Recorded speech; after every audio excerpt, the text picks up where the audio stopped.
So I wanted to do a video on chain mortisers today. It's a topic that comes up fairly often in a lot of timber framing groups and forestry forum and so on.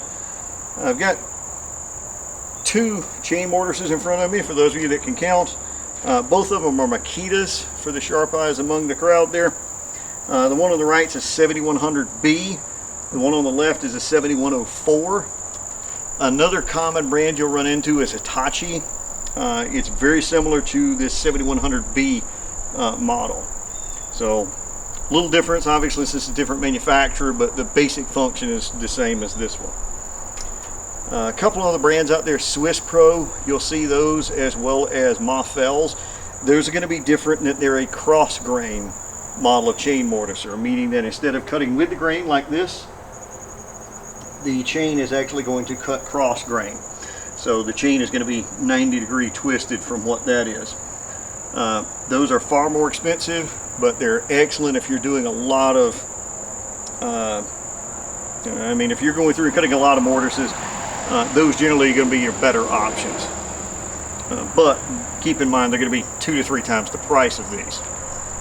Now, key difference, the 7100B here, this just goes straight up and down. That's it. As you see here, it's got a safety. Let that go, and that's it. It's just going to plunge cut. If I go over here to the 7104, this one, key difference, it will obviously do a plunge cut, but once I do my first cut, I can actually angle this, and there's a bolt here you can adjust so that you can adjust how far it goes. See, it'll go a little further over. But that allows me to make more than one cut without having to adjust the location of my mortiser. Right? So if I do a cut, I'm going to have to slide that down, clamp it, and then go back and do the next cut. Whereas with this one, I have to do my cut, come up, slide it over, do my next cut. And each time you have to move it over, you're going to have to check your alignment and everything else. All right, just to make sure you're not getting outside of your markings. I'm not going to do a speed test on these. It wouldn't be fair. The chains on both of these have been used, so it's not a fair comparison to see if one's faster than the other, because really it's going to come down to the chain sharpness and if you've got a much older machine, it might be a little bit slower, but in general, that chain is going to be the biggest impact. So I'm not going to try to fool you into thinking one's better than the other just due to the chain there, but I will show you the basic function.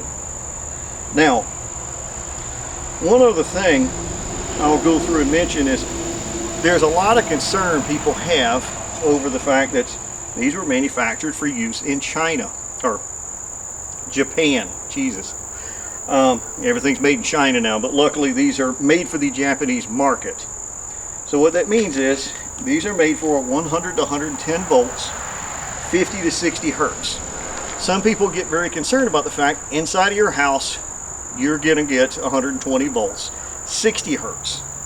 So some people are concerned and think they need to go through and use some sort of a, as far as a transformer or some other device to get these on the proper circuitry to where you're not going to burn them out. Let me go ahead and just save that for you. You're not going to hurt these machines. Going from 100 to a 100 to 110 volt range, going up to 120 is not going to kill these machines. They will run just fine on 120 volts. Don't spend the money on it. Don't go through and do anything like that. All right, to prove it, I'll show you in a moment. I've been running these machines. I've got countless hours on this one already. This one's my new one, so I've just tested it just to make sure it worked when I got it, but that's it. But they'll run for hours and hours. Okay, so if you're in the market for one, don't get scared off by that. Okay, let me go ahead and get this going. Plugged into my house.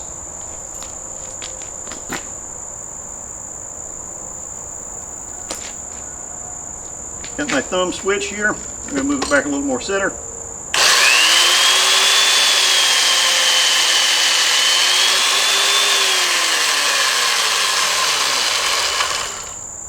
Works just fine. Not going to do a full plunge cut there, just not going to bore you to death watching that. Go over to this one, my 7104. The switch is on the handle.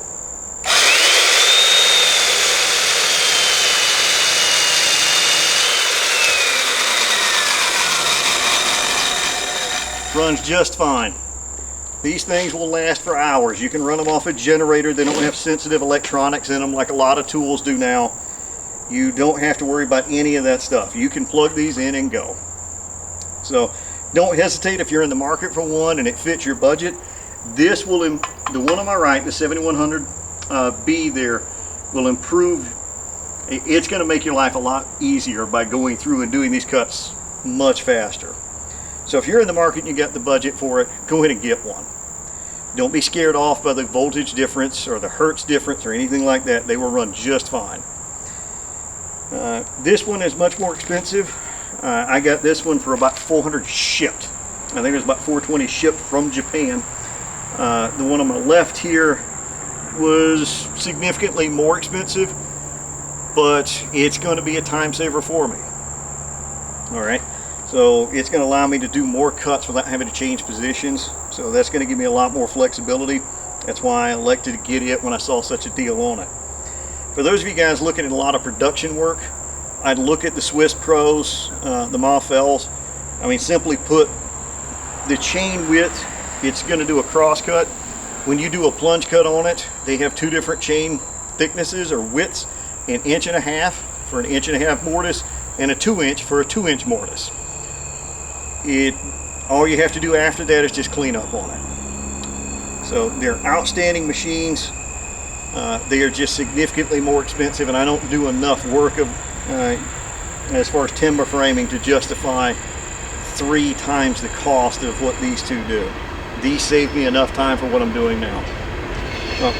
Thank you guys. Just wanted to show that. Don't be scared off by the money. Don't be scared off by the voltage. If it's in your budget, get it. It's well worth the money. Thanks again.